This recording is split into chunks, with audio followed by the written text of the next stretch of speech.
We get started as usual at the terminal window. You can see here I've got my 4 standard terminal tabs. I've got a server running here. I've got Spork running here.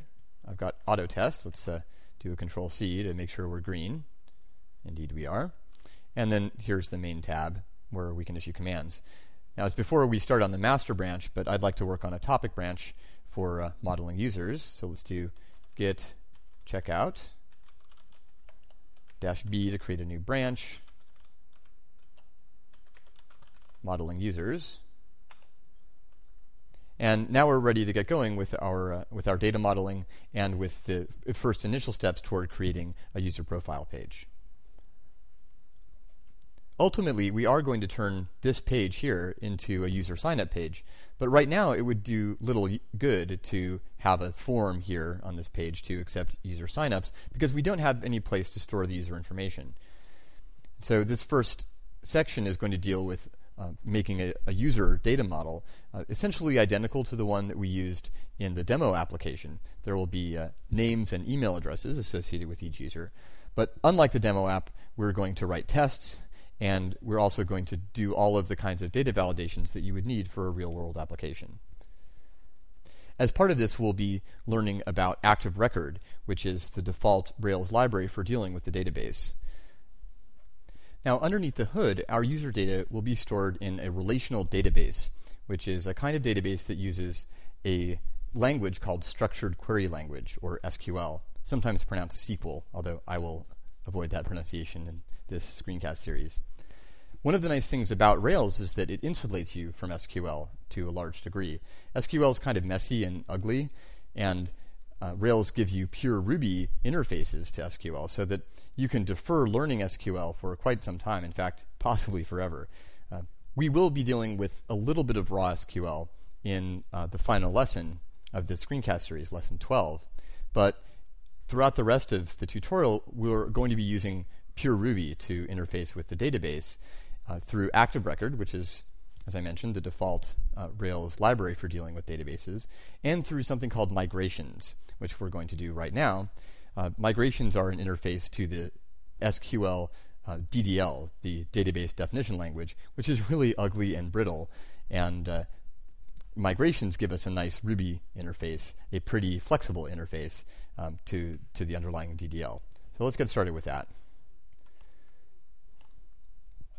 The first step is almost the same as the one we used in the demo application. Recall that we generated a scaffold for the user's resource, and as part of that, it created a migration, which we invoked using rake dbmigrate. In this lesson, instead of generating the scaffolding, we're only going to generate the model. Remember, in the last lesson, we generated a controller for users, and in this lesson, we'll do Rails generate model, and then singular user. So models are singular, controllers are plural. And as in the case of the demo app, we're going to put the basic data model on the command line. Recall that we're going to have names for our users, so each user will have a name, which is a string, and an email address, which is also a string. And you can see here that one of the files that got created was this migration. And this first part of the migration file name is a timestamp. And the reason that that's useful is because it used to be that migrations were numbered 1, 2, 3, 4, and so on. And that was fine for single developers, but it was terrible for collaborative teams because if you had more than one person making migrations, you would end up with a conflict in the file name. And so these timestamps allow you to have a distributed team of programmers who are all making these migrations. So you can give the ability to change the data model to more than one person. So let's take a look at that file that got created there. It's in db migrate, and here it is. So we can look at the overall structure of this document. You can see that there's a class at the top, and it inherits from Active Record Migration. And as usual, we don't actually have to know what Active Record Migration is, but as you can probably tell from the name, it's a class that's defined by the Rails framework itself. Now inside this class, we have two methods. We've got self.up and self.down. It's not particularly important what self is in this context, but what this does is it creates a method for up, which is what gets executed when you do rake db migrate. And then if you look at the down method, this is what happens when you do rake db rollback. It's essentially the inverse of up. And so then looking inside here, you can see that there's create table, which is a method. It takes an argument, which is a symbol with the name of the table in the database we want to create. And then there's a block, do t, and here t is a Ruby variable that is used by Rails to define the data model. And so you can see here that there's t.string, which creates a name in the database, and t.email, which creates an email. So these are the creation of columns. In a database table, each attribute corresponds to a column in the database. And then there's this line, this t.timestamps. This creates the two magic columns that I mentioned briefly before in this series. And we'll see in a moment when we start with the Rails console exactly what this does. So as with the demo app, let's rake db migrate to update the data model in the database. To rake db migrate. So this created a table for our users. Let's take a look at the data model in this little diagram. Remember that there's an ID that gets created automatically by Rails, which is the primary key identifying the user, and it's an integer. Then there are the name and email attributes that we just created. And then there are the two magic columns, created at and updated at. And these are date-time data types.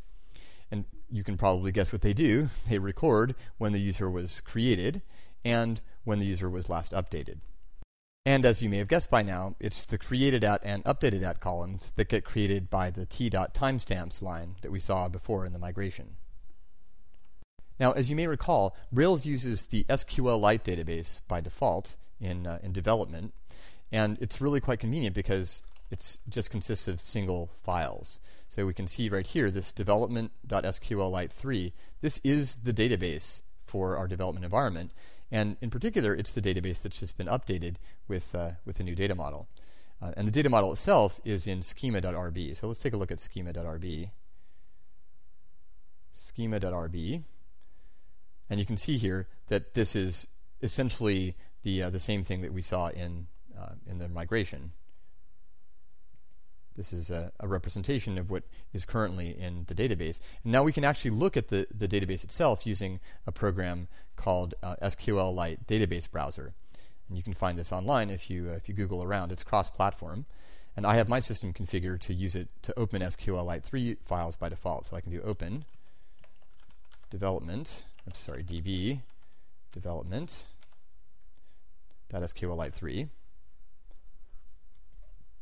And here it is. This is the SQLite database browser. And if you look here under database structure, there's a users table. And if you look at the data, it's exactly what we had in the little diagram. So let's take a look. So you can see here that we have an ID, a name and email column, created at and updated at. And if we click on Browse Data and go down to the users table, we can see that there are columns corresponding to those attributes, ID, name, email, created at, and updated at. Now, of course, we don't currently have any records in this database, but you can see here how the columns in the database table correspond to the attributes defined by the data model. Now, as I mentioned before, we can undo a migration by doing rake db rollback. So let's just do that for practice. Rake db rollback. Now, if you look at schema.rb, there's nothing here. And if we look at this and refresh it, let's just reopen it. And here you see that there is no users table in this database. Right, so before proceeding, of course, we want to rake db migrate.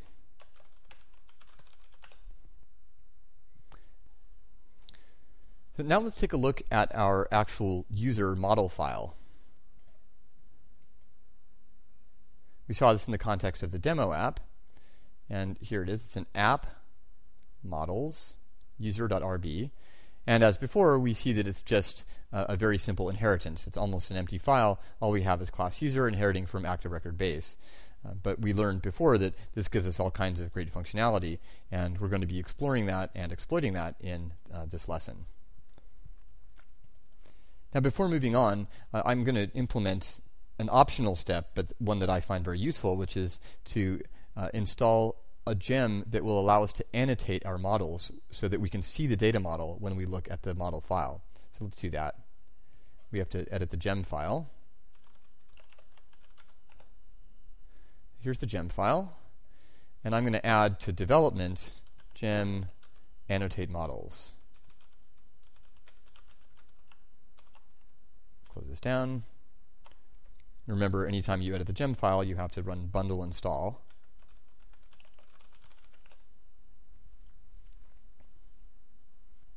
And now we can annotate the user by typing annotate.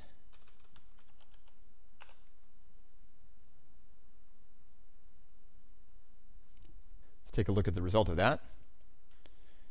There we go. So we've got in the user.rb file the data model itself. And this is very convenient because sometimes it's hard to remember exactly which columns you have, especially when you have a more complicated data model.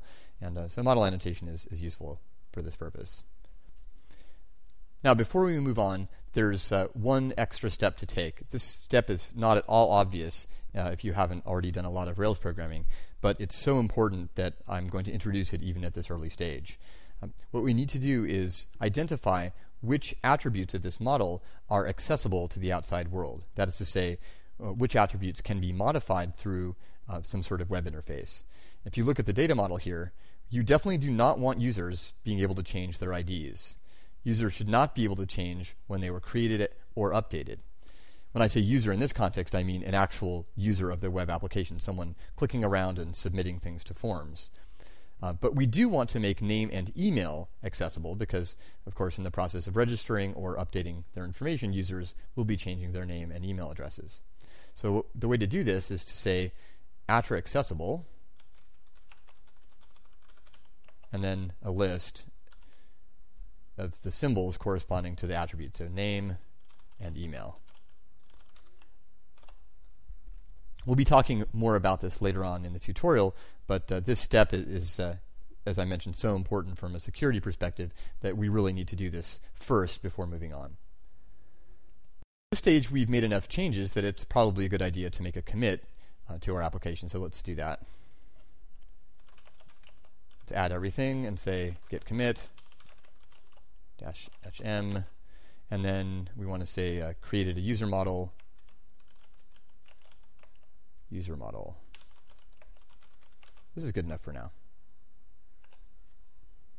Now that we've created our initial user model, let's interact with it a little bit just to get a sense of how everything works. This will be a more detailed treatment of some of the same things that we did in the context of the demo app. And as in that case, we're going to use the Rails console. For the case of this current sample application, though, we are going to be using some sample data, and we're going to be creating users and destroying them through the web application. And so I don't actually want this console session to affect the real database, the actual local development database. And so there's a way to do that in the console. We can do Rails console --sandbox. And so this runs the console in a sandbox, and what a sandbox is essentially a special environment where any changes you make to the database will automatically be rolled back. And you can see that it gives you a line here. Any modifications you make will be rolled back on exit. This is especially important if you're going to be running a console on a production application just to look and see what's going on, but you know you don't want to make changes to the database. Now, when using the console to interact with models, I often find it useful to take a look at what's happening in the development log, which will give us some insight into the kinds of operations that we're performing in our application. So let's do that.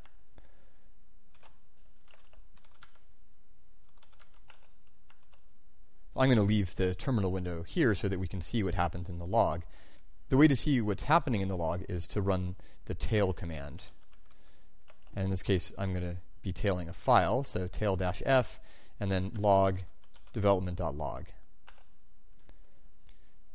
Now recall that the Rails console actually gives us access to the full Rails environment, including the model. So we can do something like user.new to instantiate a new user object, and you can see that by default everything is nil. All of the attributes are nil.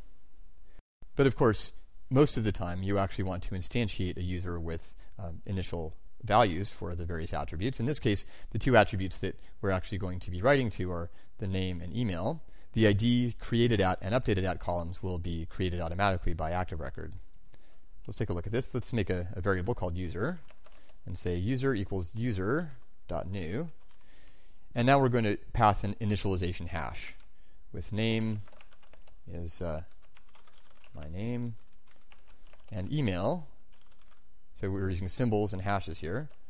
Remember, in the context of a hash passed as an argument like this, we don't need the curly braces for a hash. So his email is mhartle@example.com.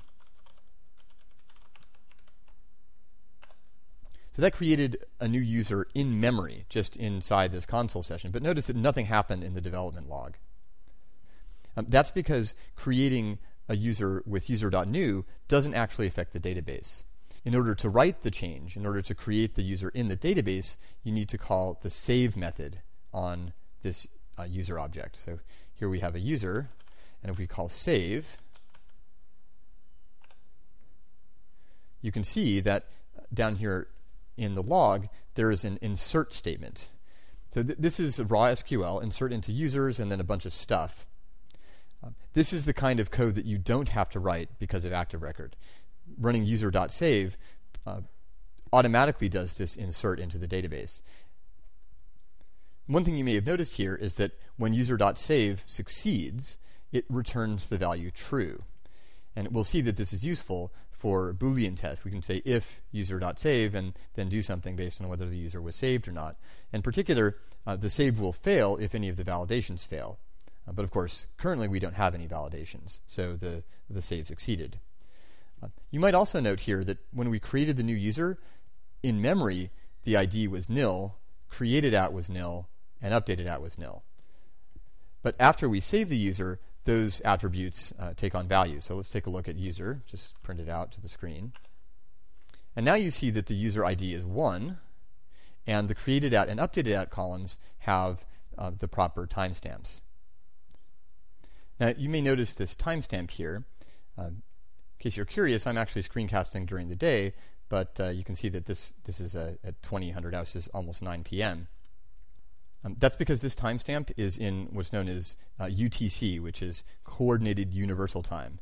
In case you're confused about why it isn't called CUT, it's because the international body that came up with the abbreviation couldn't agree on whether to use the English version, CUT, or the French version, which is TUC, and so they compromised by calling it UTC, which is awesome because it's not true in any language. There's no correspondence between the letters and the words in any language. So apparently that was a good enough compromise, and here we've got created at and updated at columns both in UTC. Now we can access any of these individual attributes using the dot operator, user.name, for example, user.email, or user.createdAt. Now you may wonder if you recall where we created a user class with the explicit attributes spelled out using Atra accessor. Let's take a look at that. I'll just work in my home directory since we're not going to even do anything with this file. But if you look at a user class, remember we did this. We did Atra accessor, name, and email. This created getter and setter methods for name and email attributes associated with instances of this class, that is to say, with user objects. But so how is it the case that ActiveRecord knows to create name and email attributes for our users? The answer is that ActiveRecord actually looks at the database and infers from the names of the columns that there should be attributes corresponding to ID, name, email, created at, and updated at. So this is really convenient because as we change our data model, the methods available on each user object will automatically be updated.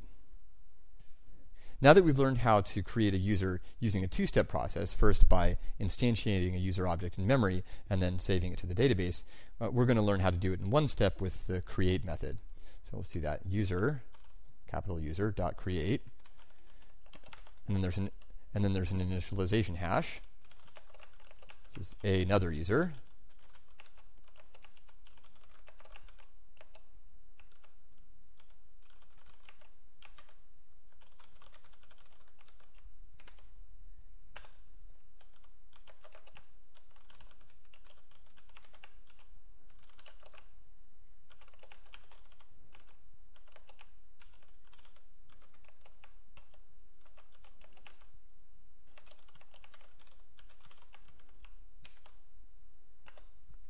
Now, you may have noticed that by creating the users with user.create, we actually managed to create IDs and the timestamps created at and updated at the same time as instantiating the user object.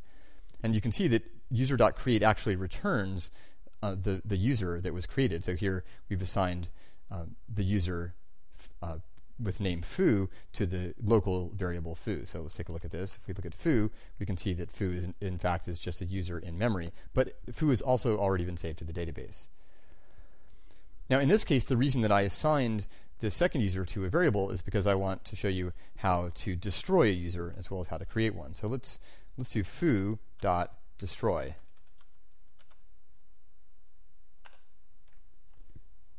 You can see here that the destroy method also returns the user that's just been destroyed. So let's take a look at the development log that we're tailing. So we can see here a couple of inserts. These are the inserts corresponding to the create command, these guys.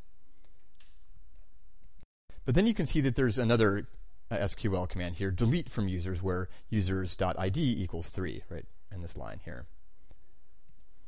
Although you may be confident that Active Record is working correctly, it's always nice to see a correspondence in the log with the raw SQL. And by the way, you can learn a lot about SQL just by looking at the server logs and looking at which sort of SQL commands correspond to the Active Record commands. And now that we know how to create and destroy users, it's nice to be able to find them in the database. This is a core operation for any web application, is to retrieve information from the database so that we can render views. So let's take a look at how this works. One of the most common ways of finding users in the database is to use the user model and then call the find method. We've actually seen this briefly once before. And the way this works is you give it the ID of the user you're looking for. In this case, let's find user 1. That's good. That's in fact the first user in the database. And let's try to find the third user, the one that we just deleted. User.find3, you can see that it raises an active record not found exception right here. Couldn't find user with ID equal to 3. The reason that it raises an exception is because the find method is designed such that it's only called when you are confident that there is such a user in the database, and you do want to raise an error if the user doesn't exist. Sometimes you want to find a user by ID, but you don't care if the user doesn't exist. And so just to show you how that works, you do user.findById. In this case, it just returns nil when the user doesn't exist. Now, as you might guess by the existence of a method called findById, Active Record provides finders for various attributes. So, for example, user.findByEmail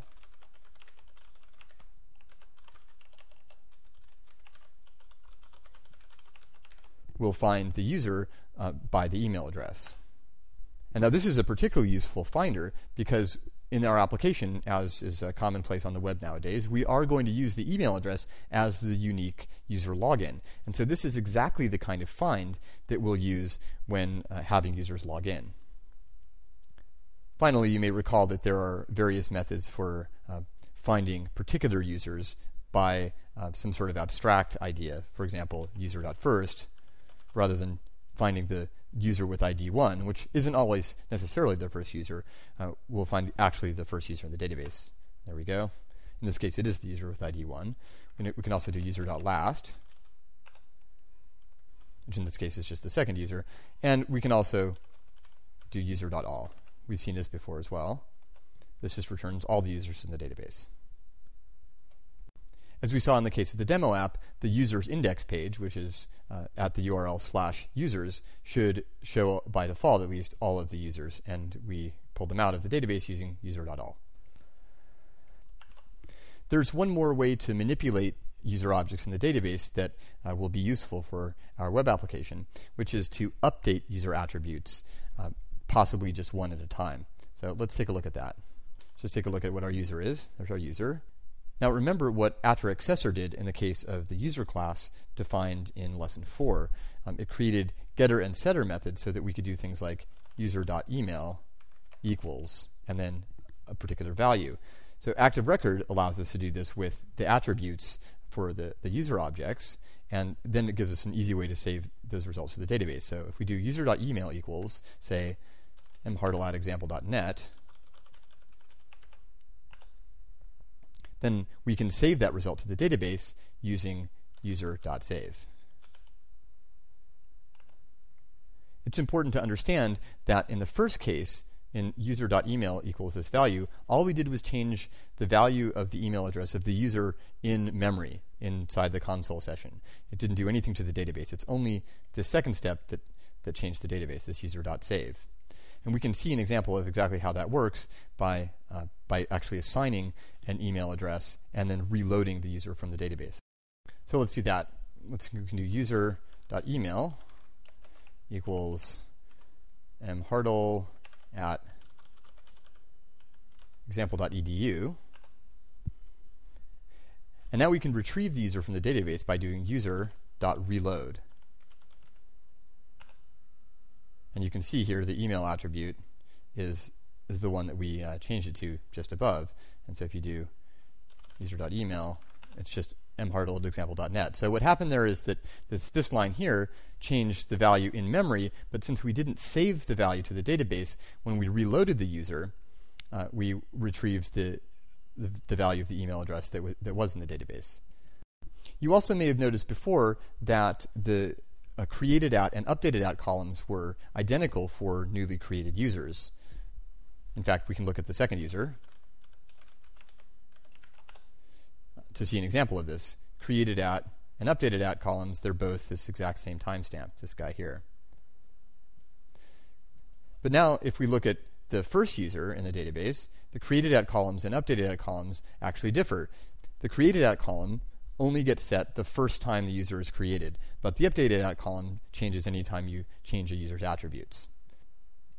Now it's nice to be able to change attributes one by one using this assignment syntax, but it's often more convenient to update multiple attributes at once using a method called update attributes. So if you have a user object, just remember our user, and you want to update the attributes, you can do user.update